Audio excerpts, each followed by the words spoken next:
Après avoir analysé eh bien, le Bayern, Freiburg, Francfort, Dortmund et encore d'autres, c'est le moment d'analyser un tout petit peu peut-être l'une des plus belles surprises de la saison dernière, une équipe qui a enfin su décrocher un classement qui leur permet de pouvoir enfin envisager de belles choses et surtout de vivre l'Europe. Un gros focus sur Mainz 05, qualifié en Coupe d'Europe pour la saison prochaine. On va voir ce que l'équipe du Main va pouvoir offrir au vu de sa prochaine saison. Alors avant de commencer l'analyse, il faut juste un petit peu faire un petit refresh. Saison 21-22, ça finit 8e. Donc c'est pas si loin de la Coupe d'Europe, à savoir que la 7e place était européenne cette année-là. La saison d'après, ça finit 9e, avec très peu de points de retard sur la 7e place, à nouveau qui était européenne et qualificative en Conference League. Et pour terminer, la saison d'après, c'était l'année très compliquée où ils finissent 13e. Là, c'était vraiment chaud. Même à certains moments, on pensait que ça allait pas le faire. Et finalement, cette année, contre toute attente, ils parviennent à terminer avec une très très belle 6e place qui leur permet de se qualifier, à savoir que la 7e place n'était pas européenne. Leipzig ne finit pas européen cette année. Et donc, c'était déjà une belle surprise de voir Mainz se hisser dans un top 6 et de se qualifier pour la Coupe d'Europe. Donc déjà, grand respect à eux. Qu'est-ce qui s'est passé déjà? On va regarder l'entre-saison 24-25 pour comprendre un tout petit peu aussi qu'est-ce qui a fait que cette équipe a su autant performer la saison dernière. Parce que peut-être que pour certains, vous vivez dans une grotte, ou peut-être que vous n'êtes absolument pas intéressé par la Bundesliga. Il faut savoir que cette équipe de Mainz, ça fait 17 années qu'elle est en Bundesliga. Déjà, c'est pas rien, c'est monstrueux. C'est une équipe qui fait partie des meubles et qui a su se construire, qui a très très bien travaillé, était une équipe qui arrivait à monter les échelons, à devenir de plus en plus performante saison après saison. Il y a eu la saison 23-24 où il y a eu un petit coup de mou, et puis depuis l'arrivée de son coach actuel, monsieur Bo Eriksen, ancien entraîneur de Zurich, ça se passe super bien. Et la saison dernière, c'est une belle réussite. C'est une belle réussite. Voilà, t'as 6 victoires à domicile, 8 à l'extérieur. T'as que 10 défaites. Et tu prends en moyenne 1,5 points par match, ce qui te permet de terminer très bien, simplement. Ce qui te permet de te terminer dans le top 6. Et c'est une belle performance parce que c'est une équipe qui a su bien travailler, qui avait toujours su faire de jolis coups, notamment avec les gardiens de but. Moi, j'ai toujours aimé. Ils ont eu Florian Müller, ils ont eu Robin Sentner, qui sont des gardiens qui sont là depuis un certain temps. Alors après, chacun a eu des trajectoires différentes, mais de manière générale, c'est plutôt des équipes qui ont su bien performer. Si on analyse un tout petit peu le mercato de la saison 24-25, parce que c'est là qu'elle commence, cette dernière, il n'y a pas de folie en soi. T'as l'arrivée de ce Hong Se-hong, un Coréen de la Gantoise pour 4 millions. Bon, ok. T'as l'arrivée de Sano aussi, encore un joueur japonais. Beaucoup d'Asiatiques qui jouent là-bas, ou qui font partie de cette équipe. Il y a un petit Frenchie avec l'arrivée de Arnaud Nordin pour 1 million. Ok. Après la difficulté financière de Montpellier, ils avaient su aller le chercher. Ils avaient eu le petit Armindo Sieb qui avait été prêté. Ok, donc il y a un petit coup réalisé, mais sinon il n'y a pas de gros coups à noter. Il y a vraiment rien de fou d'un point de vue des arrivées, et d'un point de vue des joueurs qui partaient. Il y avait la grosse vente. Ça c'est Gruda qui était parti du côté de Brighton. À savoir que on en entend un petit peu moins parler. Il y avait Burgzorg qui était parti à Middlesbrough, lui qui avait fait 1 an et demi, le départ de Ludovic Ajorc, le prêt de Marco Richter, le Tom Kraut qui part à Luton et qui finalement revient pour partir en prêt à Bochum. Bref, le petit Leandro Barreiro qui était parti libre à Benfica, qui avait généré une perte financière parce que c'était un garçon qui pouvait générer de l'argent. Les départs de Emilson Fernandez qui avait vécu une belle saison du côté du Stade brestois, mais voilà, c'est à peu près tout. Joshua Guilavongui qui s'en était parti sans club et qui avait fini finalement par qui finissait sans club, simplement, ou le départ en prêt de Svep Vandenberg. Mais bref, pas de gros noms hormis le départ de Gruda qui était parti et qui avait bien refoulé les caisses. Et ça, c'était l'élément important, c'est que cette équipe de Mainz, ça reste une équipe qui financièrement est assez correcte, comme la plupart des clubs qui ont su se pérenniser en Bundesliga et qui finissent sa balance financière sur le mercato avec plus de 26 millions de bénéfices. Donc ça montrait aussi que le besoin était là et le besoin était grand de réussir à faire une belle saison. Et c'est chose faite parce que cette équipe de Mainz parvient à finir 6e, parvient à réussir quelque chose de beau. L'effectif, il est ce qu'il est.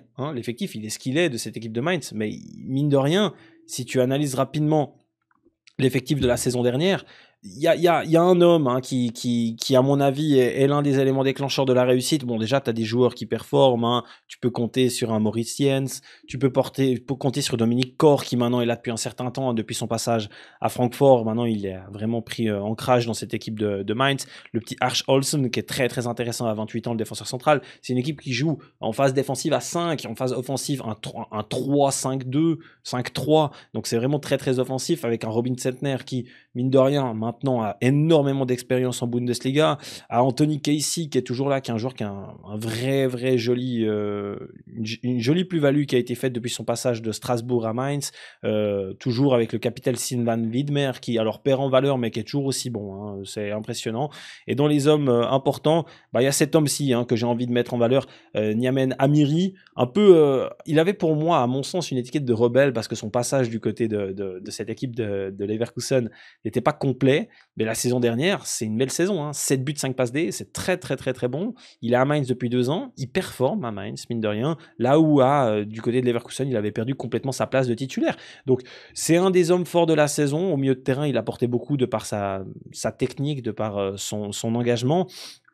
Un des autres cas qui a été une franche réussite, avant de parler bien sûr de la grosse révélation, pas de la grosse révélation parce que c'en était pas une, mais un joueur qui a été très bon, c'est un joueur qui est toujours à l'effectif de Mainz d'ailleurs aujourd'hui et qui est très fort au vu de sa trajectoire. Il est passé notamment par Karlsruhe, c'est le petit Paul Nebel que vous avez très certainement déjà entendu parler, 22 ans, qui met 10 buts et 6 passes décisives la saison dernière. C'est justement un des hommes forts, une saison à 2349 minutes, c'est très bon. Même ses passages hein, auparavant du côté de Kaiserslautern, de Karlsruhe, pardon, était pas autant prolifique que la saison dernière. Donc voilà, encore un joueur qui a su se transcender et qui aujourd'hui vaut 24 millions. Donc c'est peut-être la prochaine grosse vente. Un autre joueur qui pourrait être une prochaine grosse vente dans cette équipe et qui peut être aussi la relève offensive de cette équipe de Mainz. C'est un garçon qui lui aussi est formé. Hein. Alors il a connu des prêts, mais il a toujours joué à Mainz dans les équipes juniors. Il n'a pas connu de prêt du coup, non, je dis n'importe quoi, il a que connu les équipes juniors. La saison dernière, c'est sa première réelle saison au Bundesliga 1 avec 23 matchs, 3 buts et 2 passes décisives. Monsieur Nielsen Viper, qui n'a que 20 ans, est vraiment l'une des individualités les plus fortes, a une valeur de 10 millions désormais. Bon, magnifique trajectoire pour lui, surtout pour un joueur qui est formé à Mainz. Donc ça démontre aussi que c'est une équipe qui sait mettre en valeur ses jeunes. Et voilà, on va venir sur le vif du sujet, sur l'homme qui vaut aujourd'hui 35 millions, qui a été vendu cet été et qui, selon moi, aurait pu rester une saison de plus parce que au-delà de partir de Mainz, il va aussi chez l'ennemi, hein, à Francfort. C'est bien sûr monsieur Jonathan Burkhardt qui, à 25 ans, fait la meilleure saison de sa carrière, hein, 18 buts, a toujours été bon, mais a toujours été blessé. Beaucoup de blessures, beaucoup de pépins physiques. Et Jonathan Burkhardt, 18 buts, 3 passes D, c'est clairement l'homme qu'avait besoin cette équipe de Mainz, qui avait supporté cette attaque. Et bon, voilà, il part à Francfort.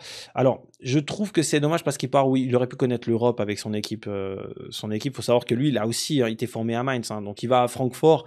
Première expérience hors de son club, il va à Francfort. Bon, c'est pas non plus la trajectoire que j'aurais souhaité à tout le monde, mais il décide d'aller à Francfort et il faut respecter ça. Du coup, tu termines 6e, tu fais une saison exceptionnelle, tu vas en Coupe d'Europe et c'est formidable, hein, tant mieux pour eux. Et qu'est-ce que du coup il s'est passé durant cet été? Parce que c'est ça aussi que la question se posait. Qu'est-ce qui se passe? Il y a quand même des éléments importants. Un Ludovic Ajorc que moi, personnellement, m'avait énormément plu quand il est arrivé en Bundesliga. Ludovic Ajorc décide de partir définitivement au Stade Brestois, là où il a été très bon l'année dernière, donc c'est tout à fait logique. Le départ de Emilson Fernandez pour 6 millions au BSC Young Boys après une belle saison du côté du Stade Brestois lui aussi. Tom Krautz qui s'en va en prêt à Cologne pour, on en a parlé, tenter de réussir à se maintenir. Marco Richter qui part à Darmstadt en prêt. Et puis le petit Hong qui part en prêt payant du côté de Nantes, ok. Et le petit Maurice Jens qui s'en va, hein, fin du prêt, qui retourne du côté de Wolfsburg et qui, à mon avis, devrait intéresser plus d'un club parce que c'est un joueur qui aura, selon moi, très peu de temps de jeu avec la défense centrale qu'a Wolfsburg. Bref. L'élément important, Jonathan Burkhardt. 21 millions vendus. Alors, moi, je suis ultra négatif sur ce transfert. C'est un des transferts qui m'a le plus choqué et qui m'a le plus déçu parce que Jonathan Burkhardt, gamin de Mainz, fait une saison énorme avec Mainz. qui est chez lui, voilà, qui décide d'aller déjà à Francfort, c'est pas la plus grosse rivalité, mais c'est quand même un rival. C'est quand même un petit derby local, c'est deux clubs du Main, donc ils décident d'aller à Francfort. Francfort qui vend Ekitike, qui 6 mois avant ont vendu Marmouche, ils avaient les moyens, ils posent 21 millions sur Jonathan Burkhardt, c'est moins que sur un Eli Wahi, et je mise tout ce que j'ai que Jonathan Burkhardt performera plus que Eli Wahi, parce que Jonathan Burkhardt est un vrai joueur qui connaît la Bundesliga. Il saura performer. 21 millions, là où aujourd'hui il en vaut 35, tu te dis quand même, tu vends au rival au-dessus de sa valeur, et pas qu'un peu, hein, parce que je pense qu'il y a bien 5 millions que tu peux gratter. Je veux bien que tu vendes en dessous, parce que peut-être qu'il y avait un fin de contrat. Hein. Je suis pas ultra calé sur le dossier, mais peut-être qu'il y avait une fin de contrat. Mais de là à vendre 14 millions en dessous de la valeur actuelle selon Transfermarkt, c'est énorme. C'est énorme. J'ai de la peine à comprendre. Et lui, bon, tourne du côté va du côté de l'Eintracht, va jouer la Champions League. Chose que Francfort lui offre et que Mainz lui offre que la Conference League ou l'Europa... Non, Conference League. Bon, un peu déçu. Mais bon. Il faut réagir, parce que tu perds ton meilleur buteur à 18 buts la saison dernière, il faut trouver tout de suite la perle rare. Et la perle rare, ben, avec l'argent que Mainz a récolté, avec les plus-values engendrées, il faut savoir qu'actuellement, au moment où je tourne, ils sont à plus de 13 millions de plus-values sur le mercato actuel, donc c'est aussi très très intéressant. Et ils vont réussir à aller chercher un garçon qui fait une saison correcte, sans plus passer par la 3e division allemande.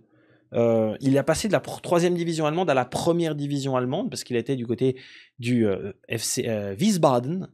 Et à Wiesbaden, il avait su faire de belles saisons. Et il a mis 14 buts. Et je fais exprès de vous le montrer sous cet angle-là, comme ça vous voyez pas qui c'est. Et la saison dernière, il était du côté de cette équipe de l'Union Berlin. Il avait planté 9 buts et 3 passes décisives, ce qui en soi pour l'Union Berlin était très intéressant. Vous voyez bien sûr de qui je parle, de monsieur Dominique Hollenbach, qui a donc signé à Mainz jusqu'en 2029. Un garçon de 24 ans qui va découvrir du coup un autre club de Bundesliga avec alors une pression qui est complètement différente. Acheter 10 millions hein, par Mainz, donc c'est vraiment pas cher. Acheter 10 millions par Mainz, hein, selon Transfermarkt. Bon, déjà c'est malin parce qu'il récupère de l'argent. Tu comprends maintenant le bénéfice qui est généré. C'est intéressant. Mais est-ce que ça va avoir la capacité de remplacer Jonathan Burkhardt? Je sais pas. Cela dit, avec encore le petit Nelson Viper, qui devrait exploser à seulement 20 ans, et Jonathan Burkhardt, qui s'en est allé, tu compenses par Dominique Hollenbach, qui a fait de belles choses du côté de l'Union Berlin. C'est intéressant. À savoir que la saison dernière de l'Union Berlin n'était pas folle. Hein. C'était vraiment, vraiment pas la folie. Lui a su, je dirais, faire de bonnes choses. Voilà. C'est littéralement tout pour cette équipe de l'Union Berlin, qui a encore été misée sur un jeune Australien, Kaiser Boss, qui est arrivé pour 450 000. Ok, un arrière gauche, profondeur de banc, je pense. Bon, voilà. Qu'est-ce que ça va donner? Qu'est-ce que ça va donner, cette équipe? C'est ça la question qu'on se pose. Qu'est-ce que ça va donner pour Mainz la saison prochaine? Parce que quand tu fais de l'analyse complète, tu perds ton meilleur buteur, tu gardes quand même un Paul Nempel, tu gardes Amiri, tu renforces ton équipe avec l'arrivée d'un attaquant. Est-ce que Mainz va encore être actif? J'en suis intimement persuadé. Parce que oui, tu as su performer, tu as su chercher une 6e place en enchaînant les matchs toutes les semaines, mais là tu vas enchaîner des semaines anglaises à 2 matchs avec la DFB Pokal. On sait que la DFB Pokal est importante en Allemagne, tu ne dois pas la négliger.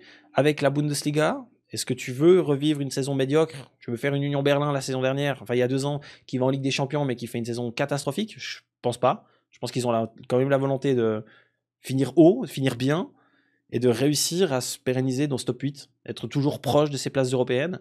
Et pour moi, l'effectif, il est trop léger. Anthony Casey à gauche, pardon. À droite, tu as Da Costa, mais qui est là depuis un certain temps. Du côté, t'as encore, bien sûr, Sylvain Widmer, qui est intéressant. Hein. Sylvain Widmer est intéressant. Mais est-ce que ça suffit, là, aujourd'hui, pour te dire, cette équipe de Mainz peut être, sur du long terme, maintenant, compétitive, que ce soit en Bundesliga, en DFB Pokal et en Coupe d'Europe? Moi, j'ai des gros doutes. Moi, j'ai de très gros doutes. Et justement, analysons un peu tout ça. Aujourd'hui, oui, tu peux t'attarder, tu as des joueurs ultra intéressants. Voilà, Da Costa, ça a de l'expérience. Stéphane Bell aussi. Kor aussi, Leitch aussi. Olsen, c'est pas mal. Ok. T'as des gardiens de but, t'as un bon gardien de but. Faut pas qu'il se blesse. T'as un bon gardien de but. Défensivement, c'est solide. Voilà. Après, c'est vieillissant. 31 ans, 33 ans, 32 ans, 31 ans. Ok. Est-ce qu'ils vont savoir enchaîner? Anthony Casey a 28 ans désormais.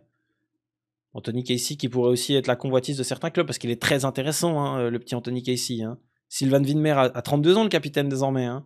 Donc ça fait vieux. Après voilà, t'as Sano hein, qui fait une belle saison et qui au milieu défensif vaut aussi une certaine valeur, qui va pouvoir confirmer tout ça. T'as des joueurs qui ont des belles valeurs dans cette équipe de Mainz.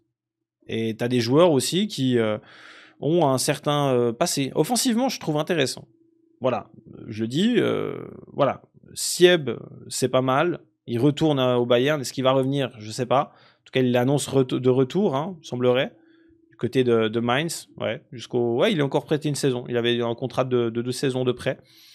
Ensuite, bah voilà. Viper, Hollenbach, Sieb. T'as Arnaud Nordin aussi, qui peut vraiment bien dépanner, qui peut être intéressant. Arnaud Nordin, si tu analyses sa première saison en Bundesliga dans un championnat qui donne la possibilité aux attaquants de s'exprimer, ça fait 6 petits matchs. Hein. Il y a eu des blessures. Il y a eu des blessures. Il y a eu des blessures. Mais 6 petits matchs sur le deuxième tour. Ce qui n'est pas énormissime pour Arnaud Nordin. Hein. Il pouvait bien plus rendre service. Offensivement, je suis assez tranquille. Je trouve qu'il a des options. Au milieu de terrain, Amiri, ok. Amiri, ok. Sano, ok. Ça passe. Ça fait le taf. Paul Nebel aussi. Mais par contre, après, ça va être léger. Et pour moi, c'est là pour ça que je dis que pour moi, le mercato de cette équipe de Mainz n'est pas terminé. Je pense qu'il y a encore, en tout cas, 3 joueurs qui vont arriver. Parce que c'est beaucoup trop léger. 3 joueurs que je verrais plus des joueurs à vocation défensive ou au milieu de terrain pour renforcer cette équipe de Mainz. Est-ce qu'elle sera capable d'enchaîner? C'est difficile à dire sans savoir aussi les renforts. Bédénic, Hollenbach ne remplacera pas Burkhardt parce que Burkhardt était un crack, mais peut faire de belles choses. Nelson Viper doit se confirmer. À seulement 20 ans, il peut être très très bon. Allez, je leur souhaite de toute façon une belle saison parce que c'est un club qui m'est sympathique, mais je suis pas sûr qu'avec l'effectif actuel, ils auront la capacité de faire 2 grandes saisons, 2 fois européens, comme un Sportclub Freiburg a su le faire ou un Union Berlin. La réalité maintenant, elle est dans leurs pieds. Peut-être qu'ils me feront me tromper. En tout cas, j'ai trouvé très intéressant d'analyser cette équipe de Mainz. Donnez-moi votre avis dans les commentaires et on se retrouve très vite pour une prochaine analyse.